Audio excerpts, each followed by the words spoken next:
Commentaire de Charles Andrew Coates, sur l'Évangile selon Luc. Chapitre 1er.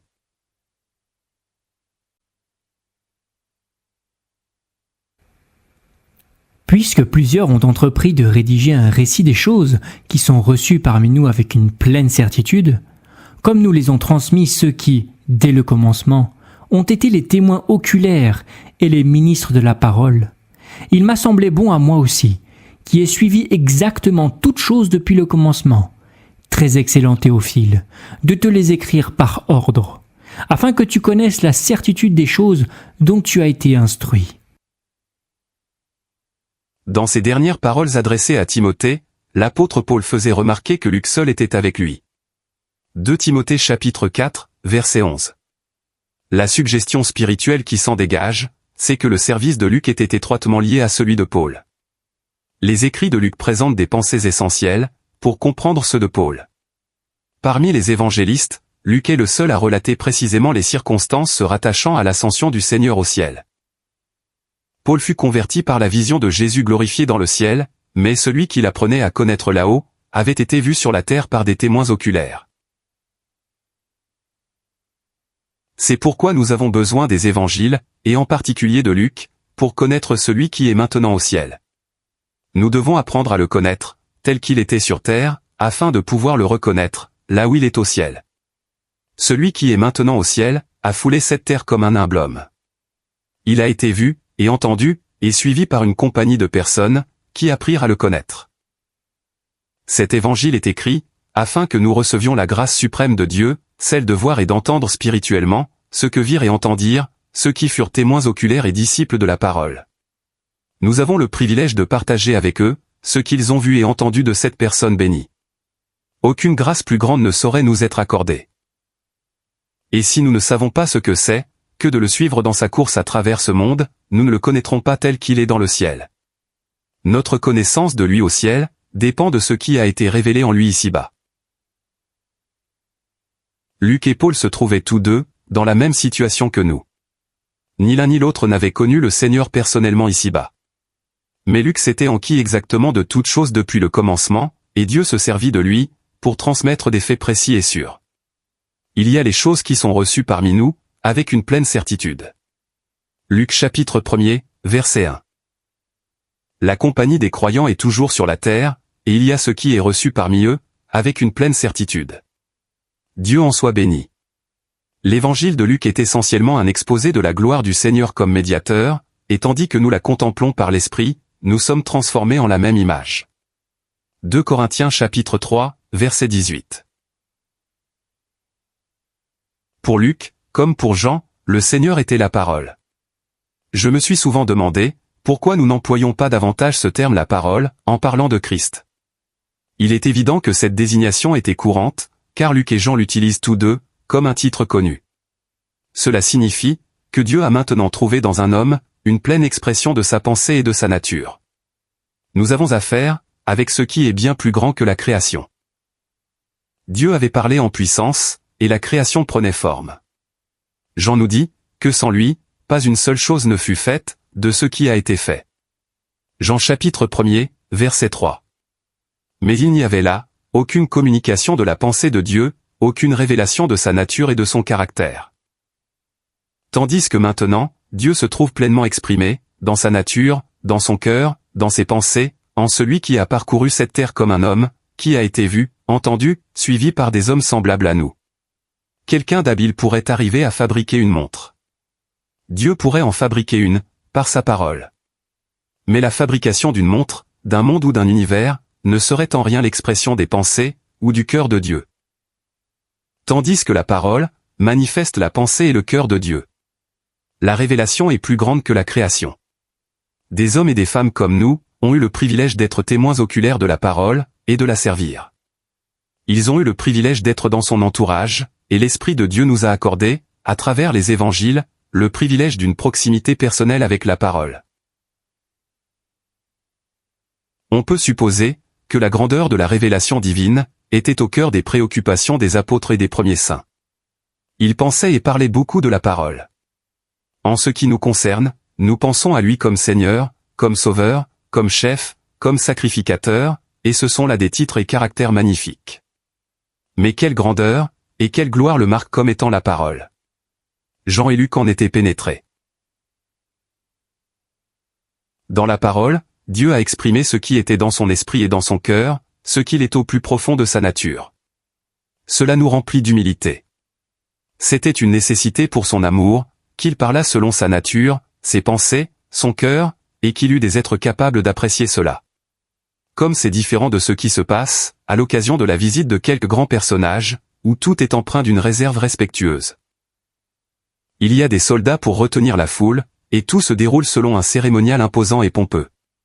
Mais rien de tout cela ici. Pierre parle du Seigneur Jésus, qui entrait et sortait au milieu de nous. C'était un homme humble, entrant et sortant dans toutes les circonstances ordinaires de la vie humaine, mais qui exprimait dans ces circonstances, la nature et le caractère de Dieu, ainsi que son œuvre de grâce et de faveur infinie, envers les hommes. Il était la parole. Il est dit en Hébreux chapitre 1er, que Dieu a parlé dans la personne du Fils. Nous ne nous étonnons pas, que plusieurs aient désiré rédiger un tel récit. Comment aurait-il pu faire autrement? Plusieurs ont entrepris de rédiger un récit des choses, qui sont reçues parmi nous avec une pleine certitude. Luc chapitre 1er, verset 1. Ce que les hommes virent et entendirent, ce qui les attacha à sa suite, c'est ce qu'il exprimait de Dieu, de façon si merveilleuse. Pour la première fois, des hommes pécheurs virent et entendirent la parole. Il aurait été étonnant, que très peu de gens se soient efforcés de rédiger un récit de ces faits. Ces faits revêtent une importance et un intérêt si profond pour tous les hommes, que leur connaissance suscite le désir de les faire connaître. Nous pouvons dire avec profonde reconnaissance, que ces vérités sont reçues parmi nous, avec une pleine certitude. Dieu nous a témoigné une faveur particulière, en utilisant un gentil, pour écrire cet évangile. Luc était probablement lui-même non-juif, et écrivait à un autre non-juif, dont le nom Théophile, signifie qui aime Dieu. Le fait que ce merveilleux évangile soit adressé à un individu, indique le plaisir que Dieu trouve, à se faire connaître à un seul homme. Chaque lecteur peut ainsi se l'approprier entièrement pour lui-même. Dieu nous a grandement favorisés, en permettant à Luc de rédiger ses récits sous l'inspiration divine. Dieu a choisi Luc, et l'a choisi comme instrument de communication par le Saint-Esprit, afin que tous les aspects de la parole, nous soient révélés avec exactitude et méthode. Telles sont les considérations de la grâce à notre égard, et nous pouvons bien admirer la grâce, qui nous a donné un tel évangile. Luc s'adresse à quelqu'un qui aime Dieu, et ce n'est qu'à cette condition qu'on peut apprécier son évangile au sens spirituel. Il fait remarquer qu'il écrit par ordre, il place méthodiquement chaque chose à sa place. Il nous faut donc prêter attention, non seulement à ce que Luc écrit, mais aussi à la manière dont il le fait. C'est comme une magnifique galerie de tableaux, où chaque œuvre est à sa place, avec méthode. Ainsi, nous ne pouvons pas nous contenter d'admirer les images de Luc isolément, mais comprendre que chacune trouve sa place dans l'ensemble. Luc relève des incidents, et les insère par ordre dans son récit, juste où ils doivent être, et dans un but précis. Le premier indice de cet ordre méthodique, c'est que dès le début, Luc nous place dans ce que nous pourrions appeler une atmosphère sacerdotale. Cela revient à dire que les choses qu'il s'apprête à écrire ne peuvent être comprises que s'il y a les conditions spirituelles requises. Il nous présente donc en premier lieu des conditions sacerdotales et une atmosphère de prière. Il répand le parfum de l'encens à l'ouverture de son livre, indiquant quelles sont les conditions nécessaires à ce que Dieu va révéler, et indiquant aussi qu'il faut aborder cet évangile dans un esprit sacerdotal, si l'on désire en saisir réellement la substance. Sans aucun doute, nous en connaissons tous le contenu. Il n'y a aucune partie des Écritures, avec laquelle les croyants, d'une façon générale, soient plus familiers, qu'avec l'évangile de Luc. Mais il faut des conditions convenables, pour qu'on puisse l'apprécier spirituellement.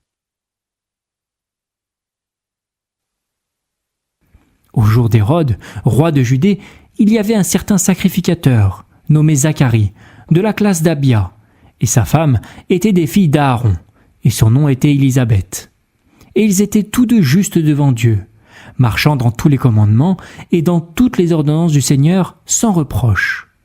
Et ils n'avaient pas d'enfants, parce qu'Élisabeth était stérile, et ils étaient tous deux fort avancés en âge. Or il arriva, pendant qu'il exerçait la sacrificature devant Dieu, dans l'ordre de sa classe, que, selon la coutume de la sacrificature, le sort lui échut d'offrir le parfum en entrant dans le temple du Seigneur. Et toute la multitude du peuple priait dehors à l'heure du parfum. Et un ange du Seigneur lui apparut, se tenant au côté droit de l'autel du parfum. Et Zacharie, le voyant, fut troublé, et la crainte le saisit. Et l'ange lui dit : « Ne crains pas, Zacharie, parce que tes supplications ont été exaucées, et ta femme Élisabeth t'enfantera un fils, et tu appelleras son nom Jean. Et il sera pour toi un sujet de joie et d'allégresse, et plusieurs se réjouiront de sa naissance, car il sera grand devant le Seigneur, et il ne boira ni vin, ni cervoise, et il sera rempli de l'Esprit Saint déjà dès le ventre de sa mère. Et il fera retourner plusieurs des fils d'Israël au Seigneur leur Dieu. Et il ira devant lui dans l'esprit et la puissance d'Élie, pour faire retourner les cœurs des pères vers les enfants, et les désobéissants à la pensée des justes, pour préparer au Seigneur un peuple bien disposé. » Et Zacharie dit à l'ange : « Comment connaîtrai-je cela ? Car moi, je suis un vieillard, et ma femme est fort avancée en âge. » Et l'ange répondant lui dit : « Moi, je suis Gabriel, qui me tient devant Dieu, et j'ai été envoyé pour te parler, et pour t'annoncer ces bonnes nouvelles. Et voici, tu seras muet, et tu ne pourras point parler jusqu'au jour où ces choses arriveront, parce que tu n'as pas cru mes paroles qui s'accompliront en leur temps. » Et le peuple attendait Zacharie, et il s'étonnait de ce qu'il tardait tant dans le temple. Et quand il fut sorti, il ne pouvait pas leur parler, et ils reconnurent qu'il avait vu une vision dans le temple. Et lui-même leur faisait des signes, et il demeura muet. Et il arriva que, quand les jours de son ministère furent accomplis, il s'en alla dans sa maison. Or, après ces jours, Élisabeth sa femme conçut, et elle se cacha 5 mois, disant : « Le Seigneur m'a ainsi fait au jour où il m'a regardé, pour ôter mon opprobre parmi les hommes. » Nous trouvons donc un homme et sa femme, tous deux issus d'une famille sacerdotale, et tous deux marchant fidèlement selon la lumière que Dieu leur avait donnée jusque-là. Si nous ne marchons pas fidèlement selon la lumière qui nous a été donnée, nous ne sommes pas en mesure d'en recevoir davantage. Zacharie et Élisabeth étaient tous deux en accord avec la lumière que Dieu leur avait donnée, craignant Dieu, et marchant intègrement devant lui. Zacharie remplissait sa fonction sacerdotale, et était occupé à offrir l'encens. Dans l'Écriture, au psaume 141 verset 2, l'encens symbolise la prière, mais une prière d'un caractère spécial. Je suis convaincu que cet évangile a en vue le développement de conditions sacerdotales. Il se termine, au dernier verset de ce livre, en nous montrant une assemblée de personnes dans le temple, louant et bénissant Dieu. Luc chapitre 24, verset 53. Au début de l'évangile, il y a ceux qui prient dans le temple, mais à la fin, toutes leurs prières ayant été exaucées. Ils peuvent donc louer et bénir Dieu. Si nos prières ont le caractère de l'encens, elles nous amèneront sûrement à louer Dieu, et à le bénir. Le psalmiste dit, au psaume 141, que ma prière vienne devant toi, comme l'encens. Et nous devrions bien nous demander, si nos prières ont ce caractère-là. Selon Exode chapitre 30, l'encens est très précieux.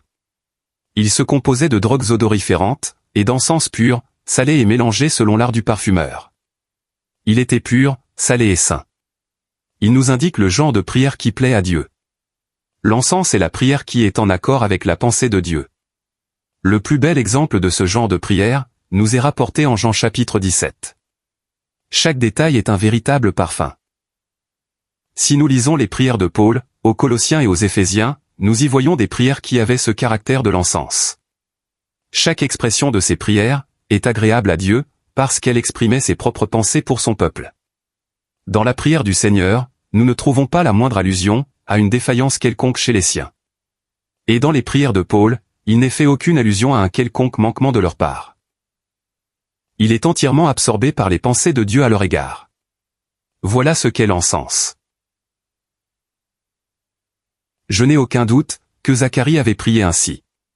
L'ange lui dit au verset 13, « Tes supplications ont été exaucées. » Cela faisait bien des années qu'il avait prié pour avoir un fils, et la réponse qui lui était donnée montrait dans quel état d'esprit il avait prié. Il avait de toute évidence désirait un fils qui fût en quelque sorte une expression de la faveur de Dieu envers Israël.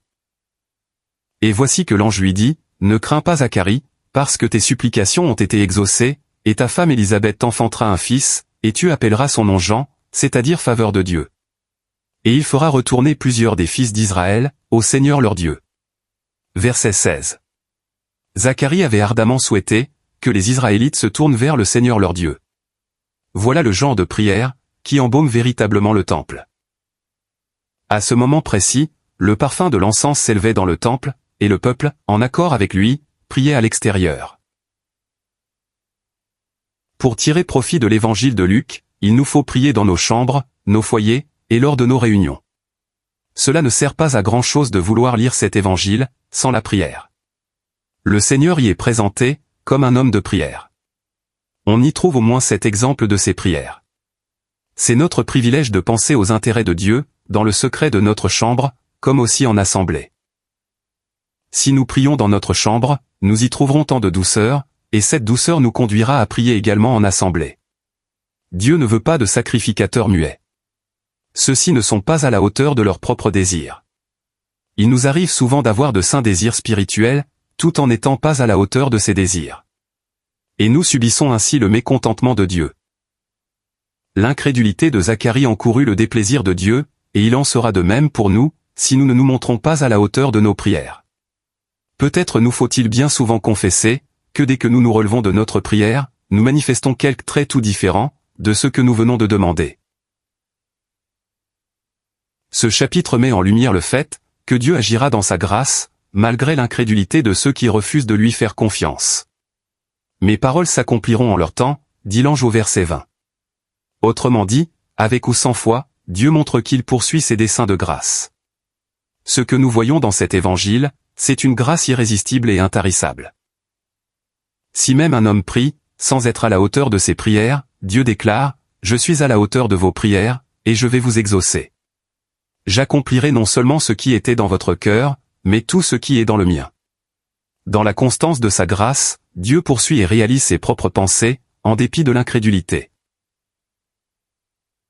On ne saurait lire ces premiers chapitres de Luc, sans recevoir une impression de la proximité du ciel. En Matthieu, les communications d'en haut sont en partie voilées. Un ange apparaît à Joseph, mais c'est en songe. Une idée de distance s'attache au songe, tandis qu'on est frappé en Luc, du caractère intime et personnel des communications célestes. Zacharie était sacrificateur, tant moralement qu'officiellement. Il savait ce que signifiait s'approcher de Dieu en privé. Et comme nous l'avons déjà vu, il désirait une marque de la faveur divine pour Israël. Nous avons évoqué son incrédulité, mais il est bon de se rappeler que ses exercices devant Dieu étaient sincères. Ces exercices avaient été entendus, et avaient reçu une bonne nouvelle du ciel. La pensée même de Dieu, telle qu'on la connaît au ciel, fut révélée à un homme sur terre, par cette heureuse nouvelle. Un personnage céleste apparaît à Zacharie. Il est intéressant de remarquer que les anges ont des noms qui expriment ce qu'est Dieu.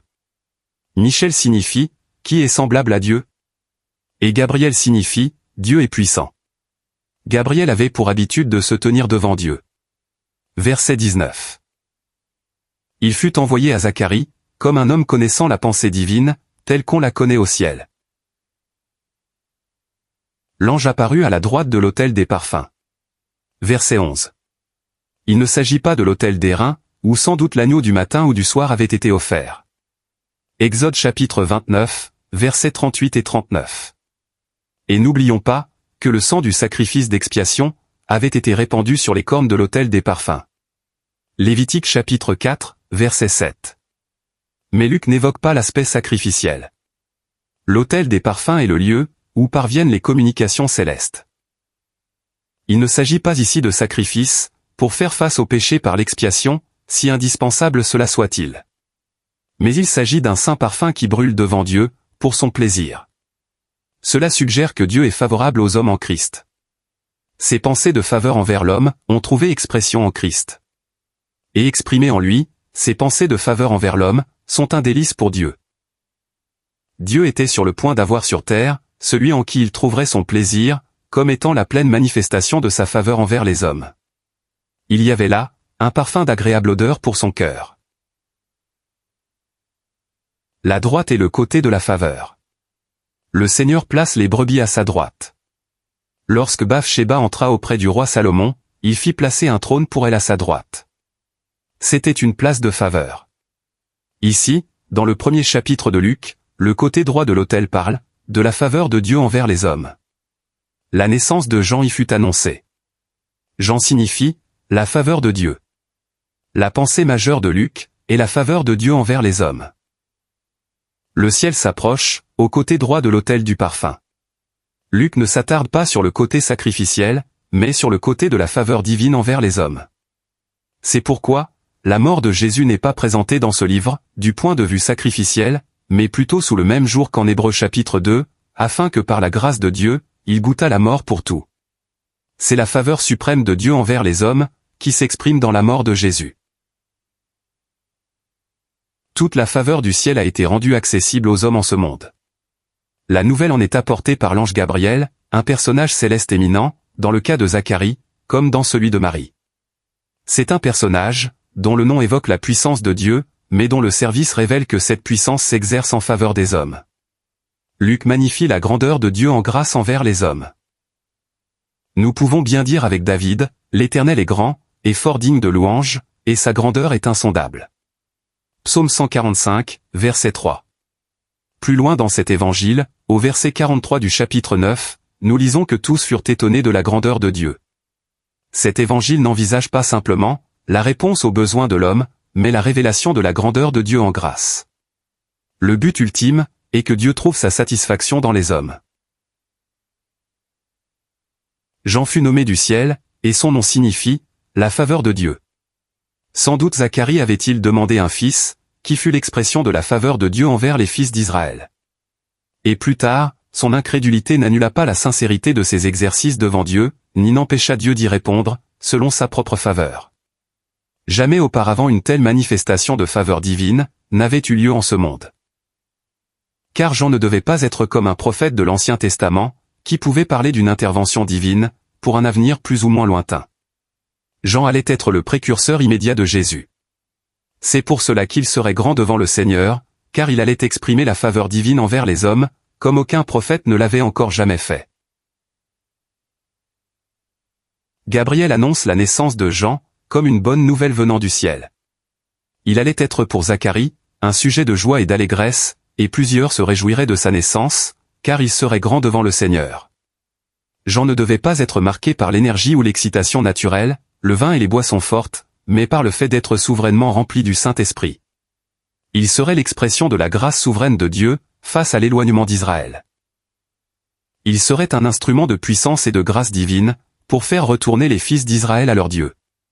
C'est précisément lorsque les Israélites s'étaient détournés de Dieu, que cette grâce divine est intervenue, pour les ramener à l'Éternel leur Dieu. Tout cela avait pour but, de préparer au Seigneur un peuple disposé. Il fallait un peuple, prêt à accueillir la grâce qui descendait du ciel, cette faveur divine qui allait s'exprimer en Jésus. Tout comme les fils d'Israël, nous avons tous besoin d'être préparés à l'apprécier.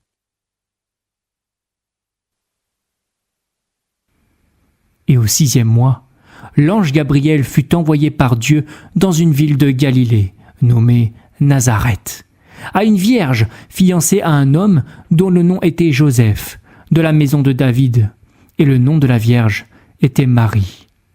Et l'ange étant entré auprès d'elle dit : « Je te salue, toi, que Dieu fait jouir de sa faveur. Le Seigneur est avec toi, tu es bénie entre les femmes. » Et elle, le voyant, fut troublée à sa parole, et elle raisonnait en elle-même sur ce que pourrait être cette salutation.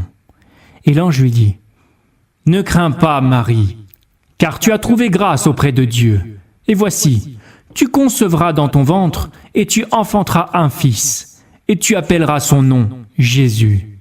Il sera grand, et sera appelé le Fils du Très-Haut. Et le Seigneur Dieu lui donnera le trône de David son père. Et il régnera sur la maison de Jacob à toujours, et il n'y aura pas de fin à son royaume. » Et Marie dit à l'ange : « Comment ceci arrivera-t-il, puisque je ne connais pas d'homme ? » Et l'ange lui répondit, lui dit : « L'Esprit Saint viendra sur toi, et la puissance du Très-Haut te couvrira de son ombre. C'est pourquoi aussi la sainte chose qui naîtra sera appelée fils de Dieu. Et voici, Élisabeth, ta parente, elle aussi a conçu un fils dans sa vieillesse. Et c'est ici le 6e mois pour celle qui était appelée stérile, car rien ne sera impossible à Dieu. Et Marie dit, voici l'esclave du Seigneur, qu'il me soit fait selon ta parole. Et l'ange se retira d'auprès d'elle. Cette faveur divine, nous la voyons magnifiée en Marie, plus qu'en n'importe qui d'autre. Nul autre être humain n'a jamais bénéficié d'une telle grâce. Gabriel la salue en ces termes. Je te salue, toi que Dieu fait jouir de sa faveur. Son intervention auprès d'elle n'est pas présentée comme une réponse à ses exercices, mais comme le fruit spontané et béni de la grâce céleste. C'est caractéristique de l'évangile de Luc. Le ciel qui se déverse sur cette terre, pour apporter la joie divine au Fils des hommes. Il ne s'agit pas d'une faveur divine providentielle, ou liée à des circonstances particulières. Mais c'est Dieu lui-même, qui intervient en grâce surabondante, une grâce qui s'élève au-dessus des pensées des hommes, comme les cieux au-dessus de la terre. Marie contraste, d'une certaine manière, avec Zacharie. Zacharie fut marqué par des considérations personnelles, qui le poussèrent à l'incrédulité. Tandis que chez Marie, il n'y avait aucune considération personnelle. Elle s'est abandonnée à Dieu, pour être l'instrument de sa grâce suprême. Elle dit, « Voici l'esclave du Seigneur, qu'il me soit fait selon ta parole. » Elle ne regarde pas à elle-même. Élisabeth put dire, « Bienheureuse est celle qui a cru. » Marie illustre bien l'état d'esprit d'un croyant. Le ciel était sur le point de déverser sa grâce infinie sur les hommes, et il se trouva au moins un cœur, divinement préparé pour l'apprécier. Cette pensée nous amène à nous interroger. Sommes-nous prêts nous-mêmes à apprécier les grandes choses de Dieu, révélées dans cet évangile? Marie posa simplement la question du comment. C'était une question de foi, non d'incrédulité. Elle n'est pas muette. Avec quelle beauté elle s'exprimait. Il est à remarquer qu'il n'est pas dit d'elle, comme d'Élisabeth et de Zacharie, qu'elle parle comme étant remplie de l'Esprit Saint. Elle parle, sous l'impulsion de sa propre foi, et dans la simplicité de sa joie. Mon âme magnifie le Seigneur, et mon esprit s'est réjoui en Dieu mon Sauveur. Versets 46 et 47. C'est l'activité précieuse et sainte de l'esprit de Marie, qui nous est présentée. Dans son esprit, elle est personnellement à la hauteur de ce qu'elle dit. Pouvoir parler de son propre fond, en ayant l'intelligence des choses, est en un certain sens, plus grand que de parler sous l'inspiration du Saint-Esprit. Car dans le premier cas, la personne est formée intelligemment dans les choses qu'elle exprime. L'esprit pourrait certes s'emparer d'un instrument comme Balaam, et lui faire dire des choses merveilleuses qu'il ignorait lui-même. Ces choses plus grandes de pouvoir parler de la grâce divine, en ayant soi-même conscience de sa plénitude. Marie était un vase approprié pour être l'objet de la faveur divine, et ce qu'elle était, se manifeste dans ce qu'elle dit. Elle est animée du même esprit que sa sœur Anne, dans l'Ancien Testament. 1 Samuel chapitre 1 et 2. Je pense que nous sommes fondés à considérer Marie, comme la représentante de cette humanité, à laquelle le Seigneur allait s'identifier. Elle est saluée du ciel, comme étant l'objet de sa faveur, et il est rajouté, « Tu as trouvé grâce auprès de Dieu. » Verset 30. Ce n'est pas une réponse à des besoins, c'est la faveur divine qui s'exprime du haut des cieux. La naissance du Saint-Enfant Jésus, conçu et né de femme, fut la suprême expression de cette faveur. Il n'y a pas d'identification plus étroite avec l'humanité, que de naître d'une femme. Né de femme, selon l'expression de l'apôtre Paul, en Galates chapitre 4, verset 4. Combien Dieu est favorable aux hommes. Il envoyait son Fils, né de femme, né comme un petit enfant. La parole prophétique avait déclaré en Ésaïe chapitre 9, verset 6, « Un enfant nous est né. » C'est Marie qui était sa mère, mais il est né de nous, nous qui sommes de la race des hommes. Il sortit comme un rejeton du tronc d'Isaïe. Ésaïe chapitre 11, verset 1. Puissent nos cœurs être pénétrés, de la grandeur de ces choses. Ésaïe chapitre 9, verset 6, est couverte par les deux affirmations. Un enfant nous est né, un fils nous a été donné. L'enfant qui est né, assure aux hommes toute la faveur divine. Le fils qui est donné, assure à Dieu son bon plaisir dans l'homme. C'est pourquoi nous devrions être capables de lui donner un nom, de l'appeler Jésus. Dieu désire que nous reconnaissions d'une façon intelligente tout ce que renferme ou exprime ce nom, c'est-à-dire l'infinie grâce divine envers l'humanité. Tu appelleras son nom Jésus. Verset 31. Il n'y a pas de plus grande manifestation de la grâce divine que celle exprimée dans ce nom. Il signifie secours de l'Éternel, ou salut de l'Éternel. Il était bien parlé dans l'Ancien Testament, de façon figurative ou prophétique, du secours ou salut de Dieu pour les hommes. Mais voici qu'il était personnifié maintenant, en celui qui entrait sur la scène, de cette façon divine, comme nous étant nés. Dans ce nom de Jésus, réside toute la grâce du ciel, placée à la portée des hommes, pour être connue d'eux et appréciée. Avons-nous appris à le nommer comme l'expression de la grâce divine infinie? L'ange dit au berger, au verset 10 du chapitre 2 de Luc, « N'ayez point de peur, car voici je vous annonce un grand sujet de joie, qui sera pour tout le peuple. Car aujourd'hui, dans la cité de David, vous est né un sauveur, qui est le Christ, le Seigneur. » La venue de cet enfant en ce monde a une portée en grâce divine, sur tous les hommes. L'évangile de Luc n'envisage pas seulement que l'homme a besoin de Dieu, mais que Dieu a besoin de l'homme, pour exprimer en lui et envers lui, la faveur de son propre cœur. C'était l'acte souverain de Dieu de nous visiter, au sens qu'il en décida ainsi lui-même, selon son bon plaisir, pour faire rayonner du ciel ce qui se trouvait dans son propre cœur. Il n'est pas étonnant que Satan, par le moyen de ses serviteurs, fasse tout ce qu'il peut, pour jeter le doute sur le caractère virginal de la naissance de Jésus. S'il y réussit, son but est atteint. Nous priver de tout ce que signifie la naissance de Jésus. Nous ravir la faveur de Dieu, et le salut de Dieu. Si l'on ôte Nazareth et Bethléem, on ôte aussi le calvaire. Et Jésus de Nazareth ne sera plus glorifié à la droite de Dieu. Toute la structure du christianisme s'effondre. Pour comprendre l'expression du verset 32, « Il sera grand, et sera appelé le Fils du Très-Haut », il faut se référer au chapitre 6, versets 34 et 35 de cet évangile. Si vous prêtez à ceux de qui vous espérez recevoir, quel gré vous en saura-t-on? Car les pécheurs aussi prêtent aux pécheurs, afin qu'ils reçoivent la pareille. Mais aimez vos ennemis, et faites du bien, et prêtez sans en rien espérer. Et votre récompense sera grande, et vous serez les fils du Très-Haut. Le Très-Haut, tel qu'il est mentionné dans l'évangile de Luc, semble désigner la supériorité de Dieu, sur tout le mal qui se trouve en l'homme. Il est si grand, et si haut, qu'il ne se laisse pas arrêter par ce mal. Il poursuit son œuvre, dans la plénitude de sa grâce et de sa bonté, de par sa nature même. La grandeur de Jésus comme Fils du Très-Haut, réside dans sa supériorité absolue sur le mal. Il n'en est pas affecté. Il poursuit ses pensées élevées, et ne se laisse pas détourner par le mal qui est en l'homme. Car son intention est d'amener les hommes, en correspondance avec lui-même. Si Dieu est supérieur à tout le mal qui est dans les hommes, et se montre favorable à ceux-ci malgré ce mal, il tient compte du fait qu'il y a des puissances adverses qui s'exercent contre les hommes. C'est la raison pour laquelle, au verset 32, il est fait mention du trône. Et le Seigneur Dieu lui donnera le trône de David son père. Le trône de David était un trône victorieux. Pendant son règne, tous les éléments hostiles à Israël furent subjugués.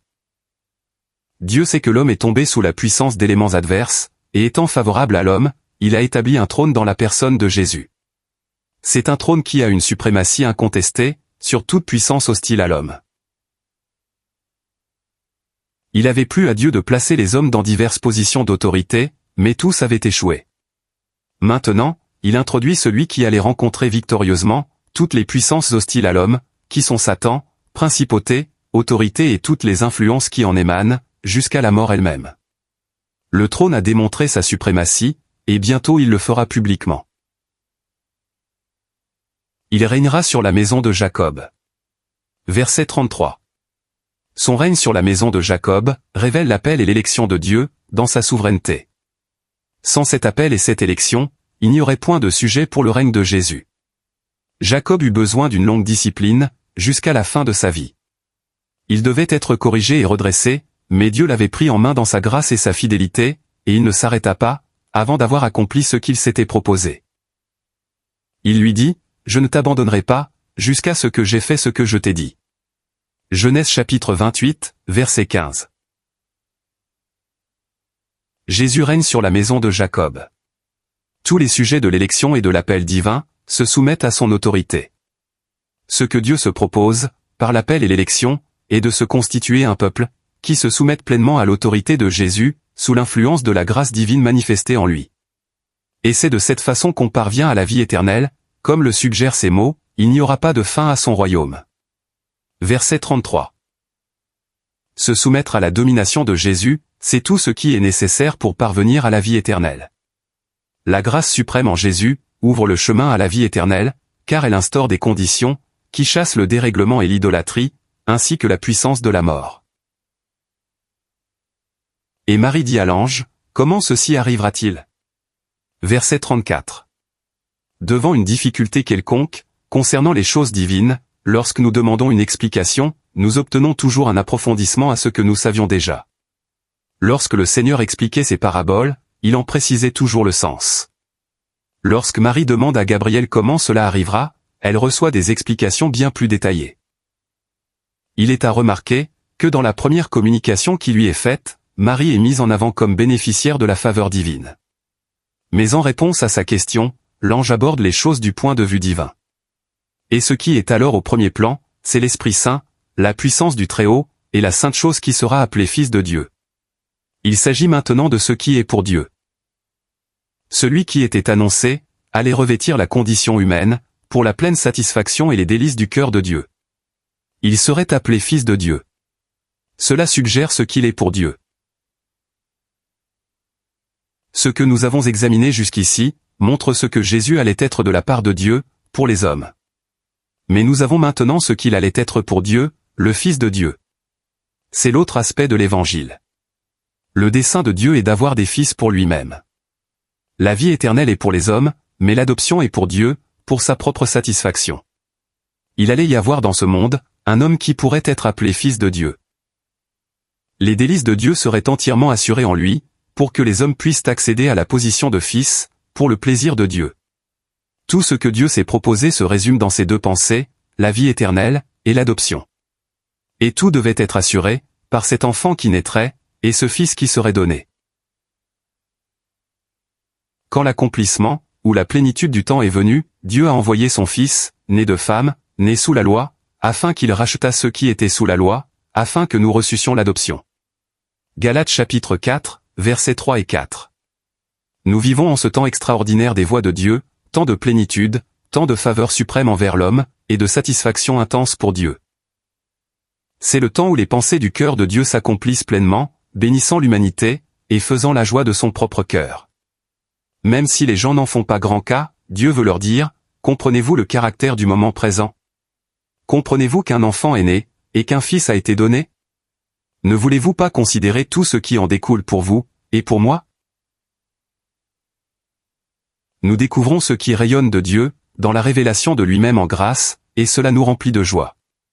Nous commençons à admirer, le cœur empli d'adoration et de satisfaction, la plénitude de ce qui nous a été donné, par l'enfant né et le Fils donné. Tout est assuré en lui, pour les hommes, et pour Dieu. L'évangile de Luc montre, comment Dieu a besoin de l'homme, pour exprimer sa grâce infinie. On se demande souvent, pourquoi Dieu a-t-il permis l'introduction du péché? Il l'a permise, parce qu'il lui était possible vis-à-vis d'une créature pécheresse, d'exprimer la grâce illimitée de son cœur, comme il n'aurait pas pu le faire, vis-à-vis d'un être sans péché. Ce fut l'occasion pour Dieu, de se faire connaître dans la suprématie de sa grâce, afin que les hommes soient la joie de son cœur. Cela montre la place extraordinaire qu'occupe l'homme dans la pensée de Dieu. Selon le propos de Dieu, une personne divine allait venir comme homme, né de femme, afin d'exprimer l'intention divine, à l'égard des hommes. Dieu voulait l'homme, dans cette relation de fils, en vue de son propre plaisir. On ressent le besoin d'être dans l'état d'esprit de Marie. Voici l'esclave du Seigneur, qu'il me soit fait selon ta parole. Verset 38. Elle s'est soumise, pour être le réceptacle de ces merveilleuses pensées de grâce. Dieu s'attend à ce que nous nous soumettions à ce qu'il a conçu à notre égard, pour sa propre satisfaction. Nous devons l'aborder dans un esprit soumis, gagné par l'amour et la grâce, qui nous le font connaître. Et Marie, se levant en ces jours-là, s'en alla en hâte au pays des montagnes, dans une ville de Juda. Et elle entra dans la maison de Zacharie, et salua Élisabeth. Et il arriva, comme Élisabeth entendait la salutation de Marie, que le petit enfant tressaillit dans son ventre. Et Élisabeth fut remplie de l'Esprit Saint. Elle s'écria à haute voix et dit : « Tu es bénie entre les femmes, et béni est le fruit de ton ventre. Et d'où me vient ceci, que la mère de mon Seigneur vienne vers moi ? Car voici, dès que la voix de ta salutation est parvenue à mes oreilles, le petit enfant a tressailli de joie dans mon ventre. Et bienheureuse est celle qui a cru, car il y aura un accomplissement des choses qui lui ont été dites de la part du Seigneur. » On ne peut guère concevoir un plus beau tableau que celui que nous présentent ces saintes femmes. Le pays des montagnes du verset 39 fournit bien le cadre approprié au déroulement de tels incidents.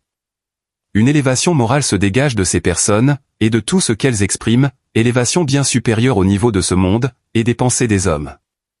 Élisabeth et Marie furent toutes deux des sujets extraordinaires de la faveur divine, Marie plus particulièrement. Elles sont représentatives de l'humanité, qui bénéficie de la faveur divine suprême. Elles parlent l'une et l'autre de ce que Dieu leur a fait, de la façon dont il a agi à leur égard.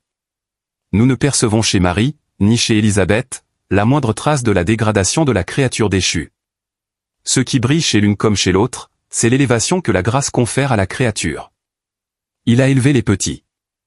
Verset 52. Dans la personne de ces saintes femmes, nous voyons l'humanité, objet de la faveur divine, exaltée de la manière la plus bénie. Il y a une suggestion morale dans cette expression, le pays des montagnes.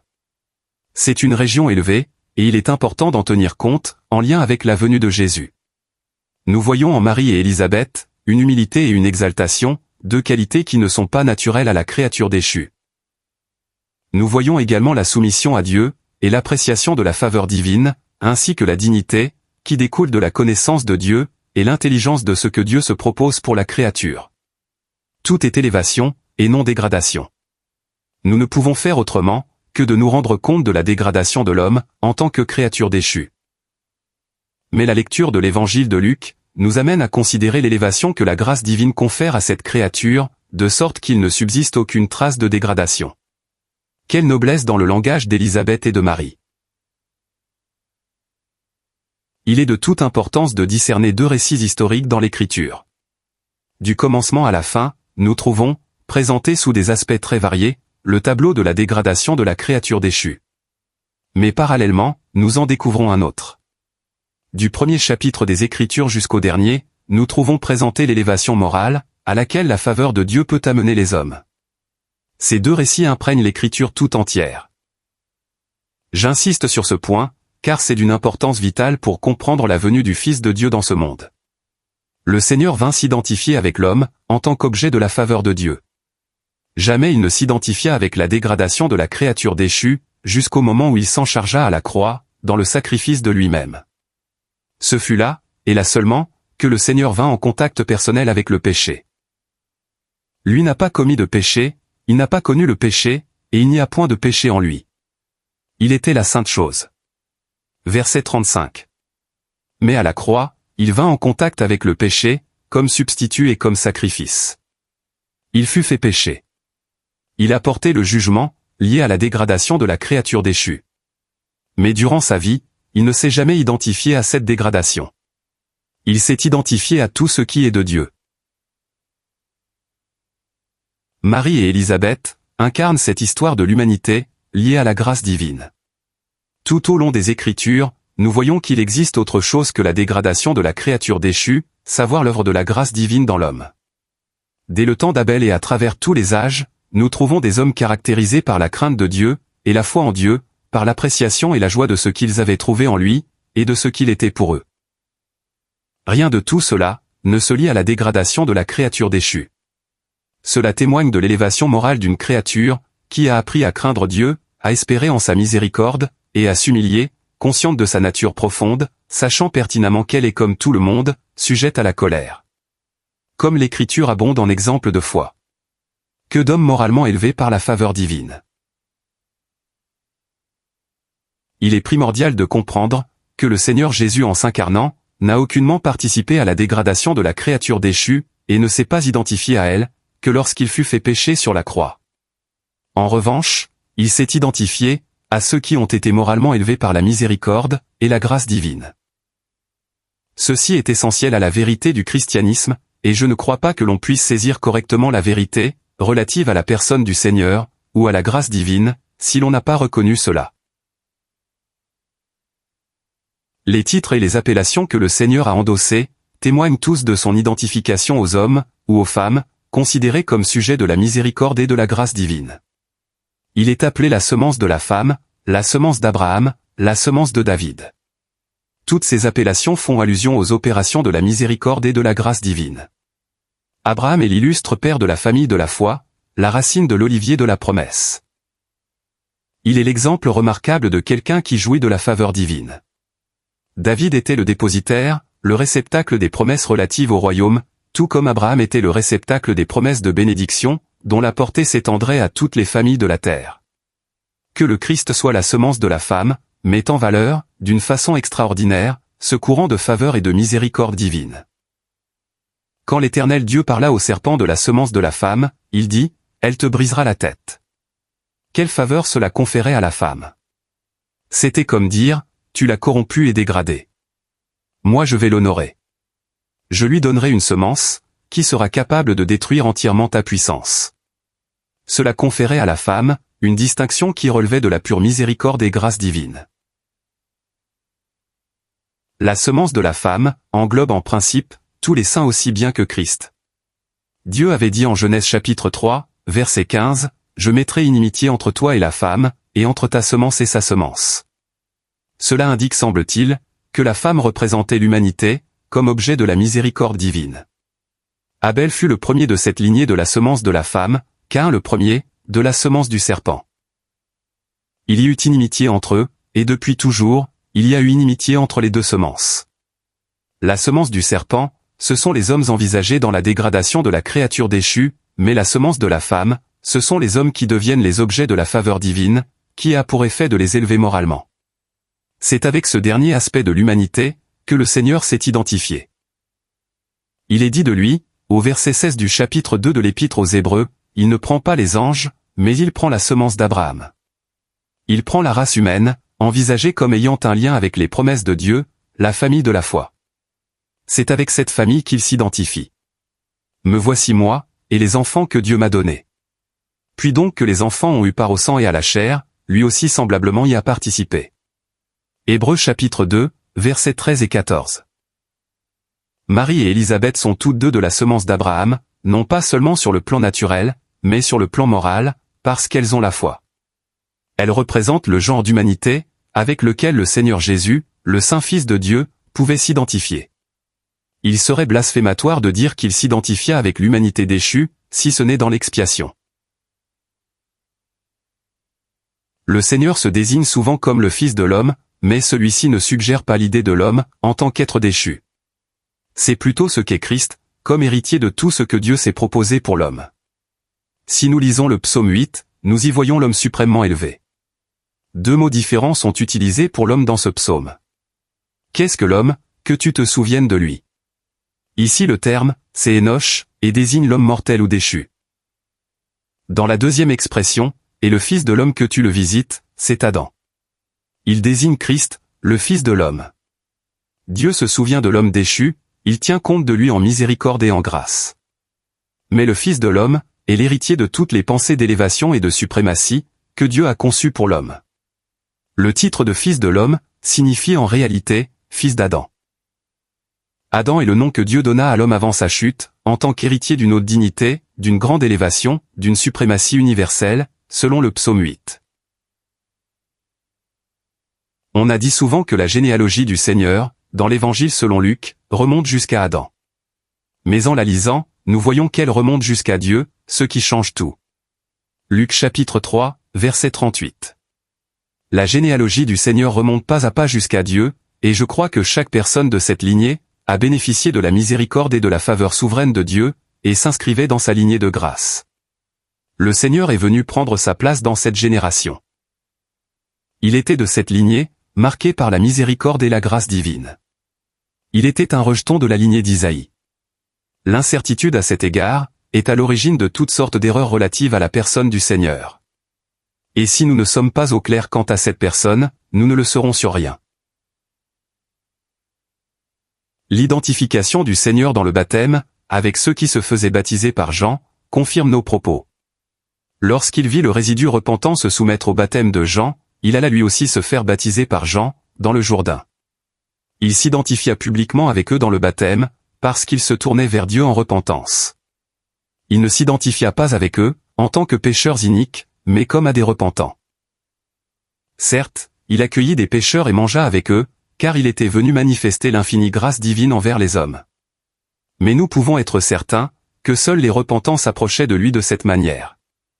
Seuls ceux qui craignaient Dieu venaient véritablement à lui. Marie parle de la miséricorde de Dieu, qui est de génération en génération, jusqu'à la fin. Verset 50. Le Seigneur a posé la question, au verset 8 du chapitre 18 de Luc. Le Fils de l'homme quand il viendra, trouvera-t-il de la foi sur la terre? Bien sûr que oui, il en trouvera. Parce que Dieu la maintiendra par sa grâce. Je ne doute pas qu'Adam ait eu la foi, car il appela sa femme du nom d'Ève, parce qu'elle était la mère de tous les vivants. Genèse chapitre 3, verset 20. Tout eut son origine en Dieu. Puis nous avons cette longue lignée, une chaîne aux multiples maillons, qui commence avec Dieu et se termine avec Jésus. C'est la lignée de l'homme, considérée comme objet de la miséricorde et de la grâce divine. Sur cette lignée, l'homme est grandement élevé, de par sa connaissance de Dieu. C'est celle avec laquelle le Seigneur put s'identifier. Au verset 3 du psaume 16, il avait dit prophétiquement ce qui suit. Tu as dit aux saints qui sont sur la terre, et aux excellents, en eux sont toutes mes délices. Telle était sa génération, et nous en trouvons un exemple en Marie et Élisabeth. Le Seigneur vint prendre place, dans une génération qui lui était moralement appropriée. Seth fut un instrument de la louange de Dieu, car Dieu le désigna à la place d'Abel, celui qui savait ce qui était excellent aux yeux de Dieu, celui qui apporta une offrande à Dieu, des premiers-nés de son troupeau, et de leur graisse. Genèse chapitre 4, verset 4. Ce ne fut pas l'efficacité du sacrifice d'Abel qui le recommanda, mais son excellence. Hébreux chapitre 11, verset 4.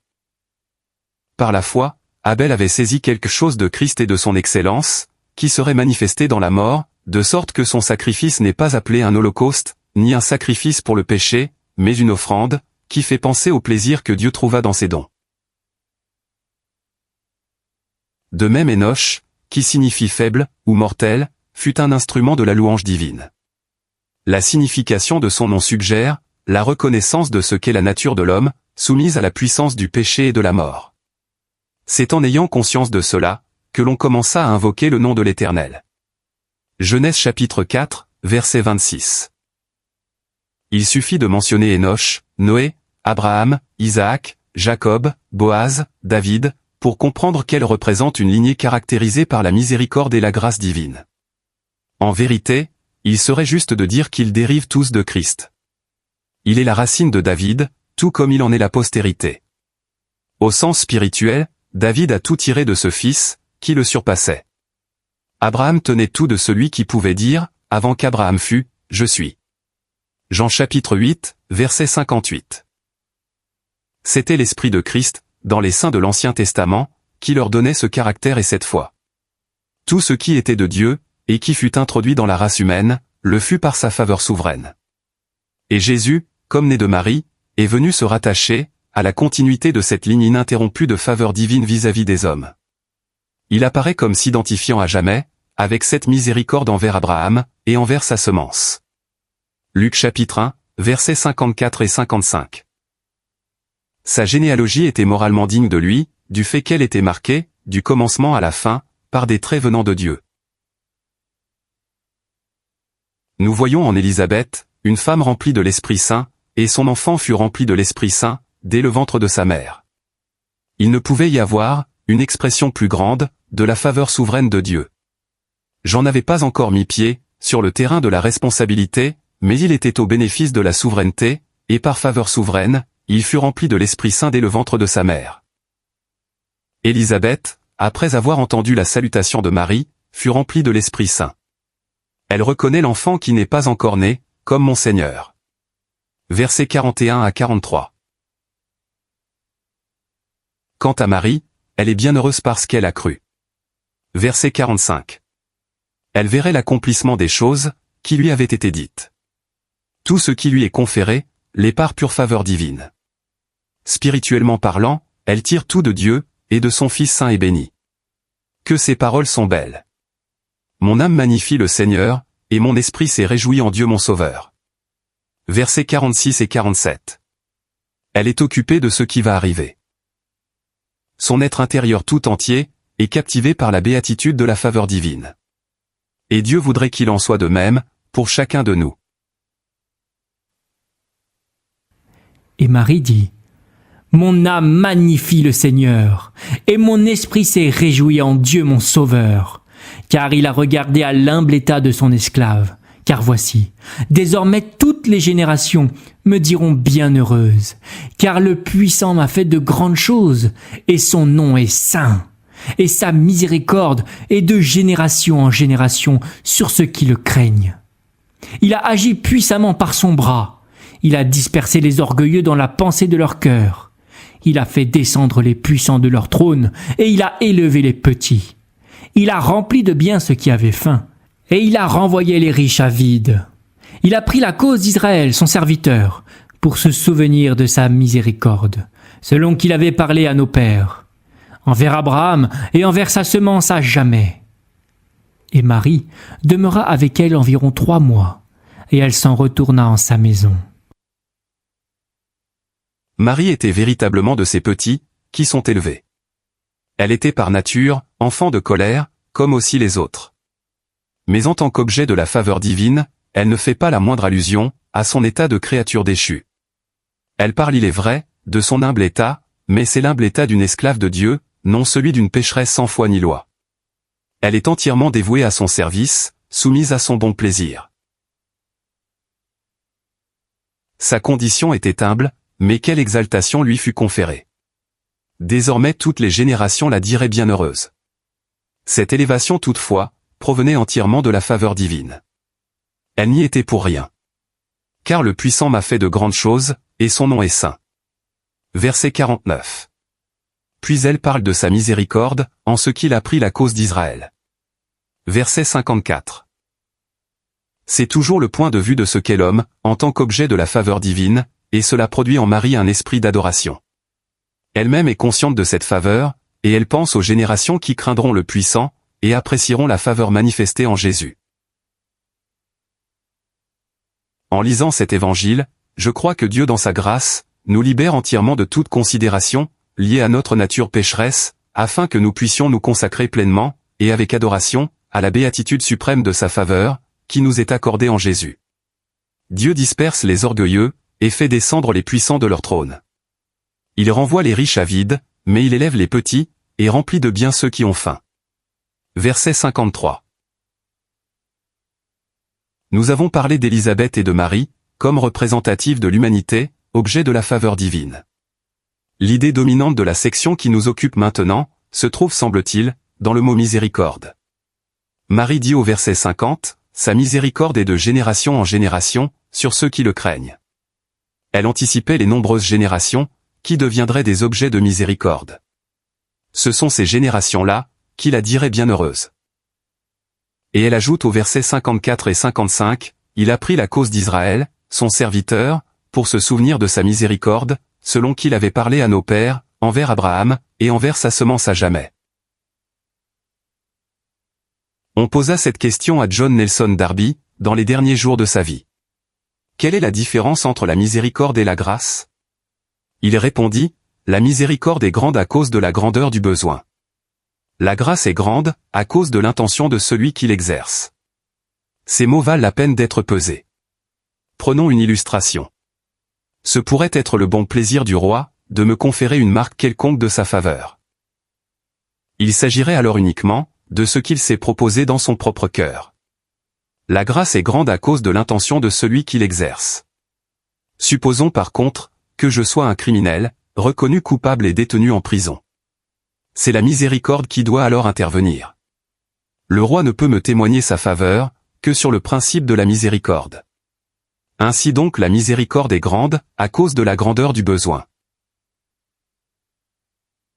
Nous avons beaucoup parlé de la grâce, de la faveur divine, qui dépend entièrement de ce qui se trouve dans le cœur de Dieu. Mais par ailleurs, il nous faut aussi tenir compte de la condition de péché, dans laquelle se trouvent les hommes, et celle-ci nécessite la miséricorde. Les ancêtres d'Israël étaient de pauvres idolâtres. C'est pourquoi, lorsque Dieu appela Abraham, ce fut vraiment sur le principe de la miséricorde. Lorsqu'il fit alliance avec Abraham, Isaac et Jacob, il savait quelle allait être l'histoire du peuple. Il connaissait tout ce qu'il deviendrait, jusqu'à la crucifixion de Christ. Si Israël fut son serviteur, ce fut en pure miséricorde, et tout ce qu'il avait dit au Père, était sur le principe de la miséricorde.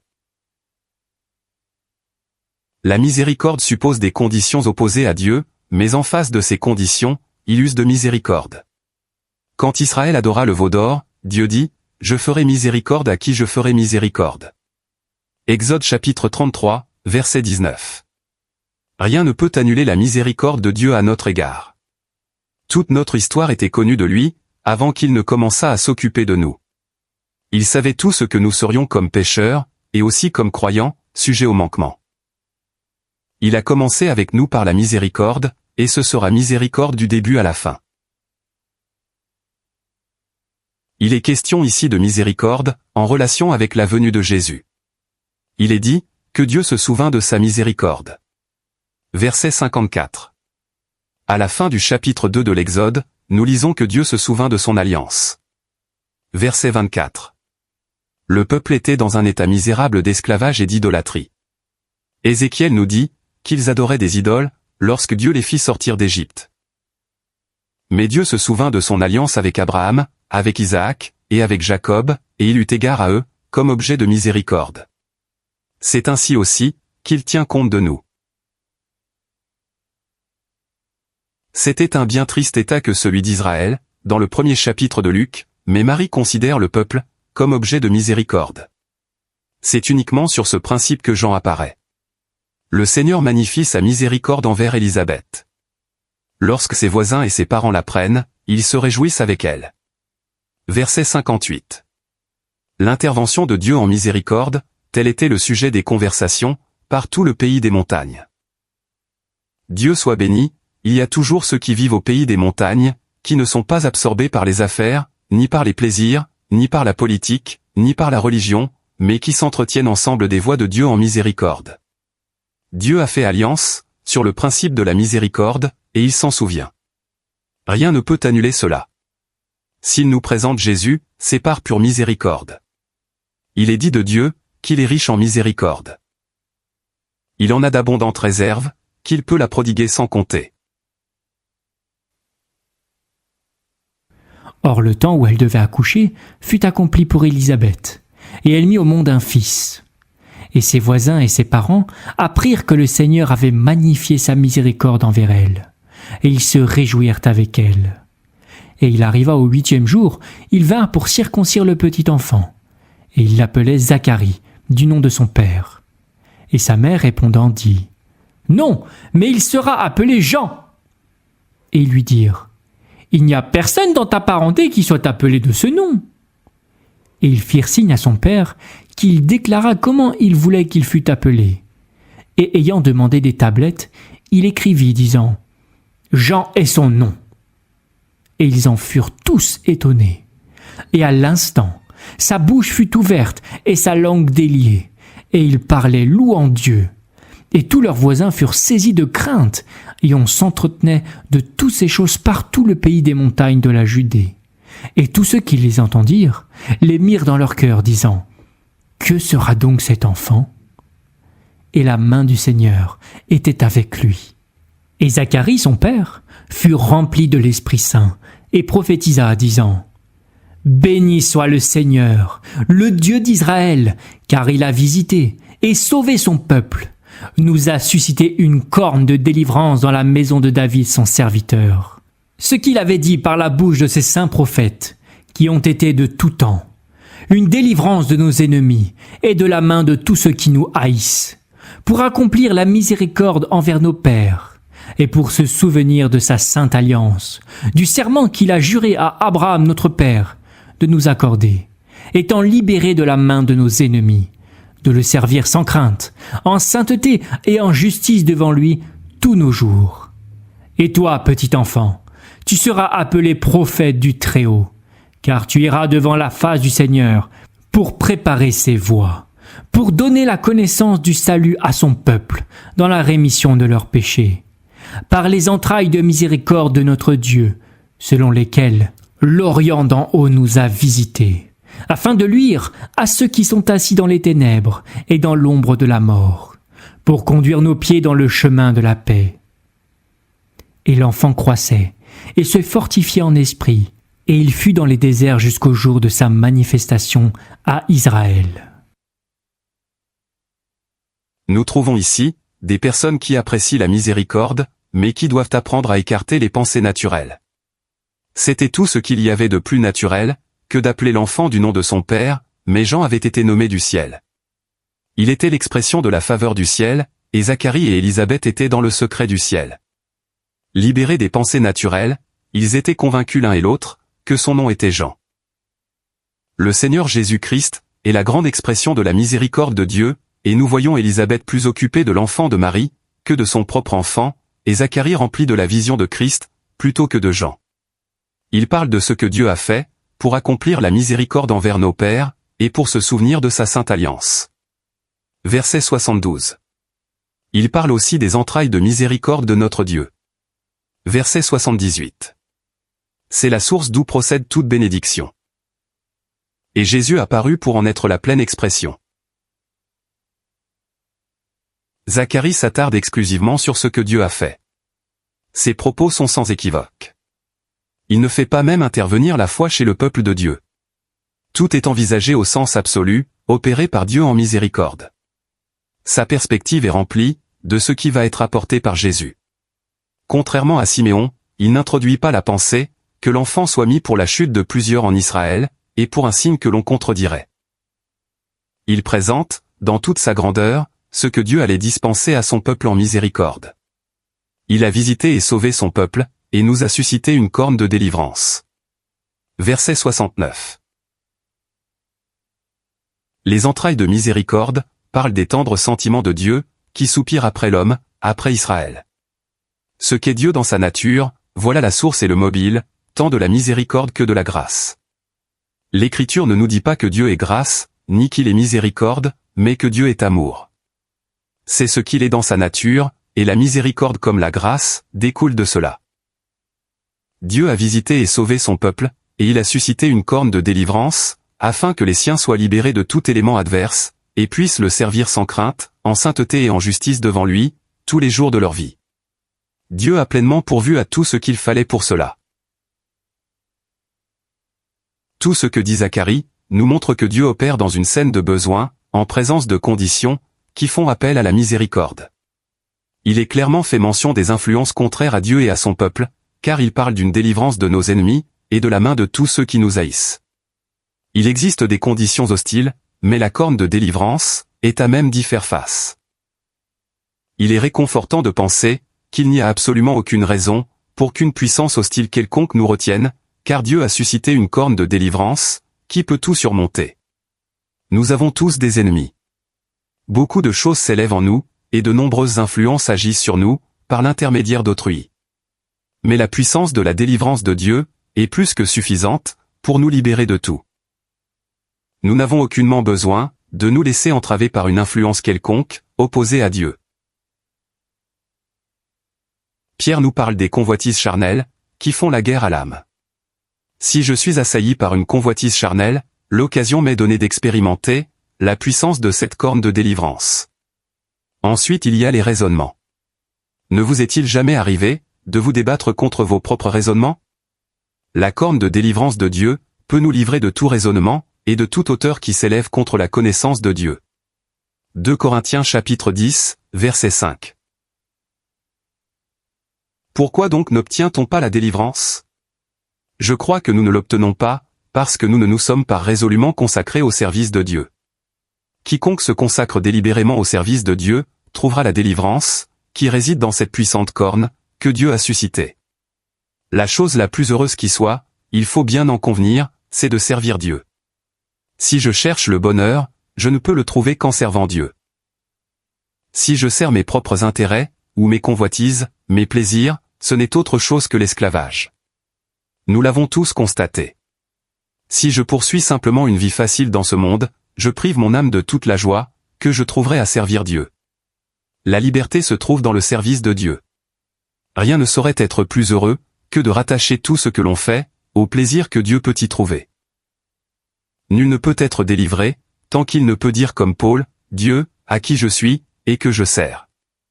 Actes chapitre 27, verset 23. C'est en prenant ce principe que nous expérimenterons la puissance de la corne de délivrance que Dieu nous a donnée. Dieu n'accorde pas la délivrance comme une chose. Ce qu'il nous assure, c'est la délivrance dans une personne. Il nous a suscité une corne de délivrance en la personne de Jésus. Il se trouve en Jésus une puissance de délivrance pleinement suffisante pour nous libérer de tout ce qui est contre Dieu et contre nous.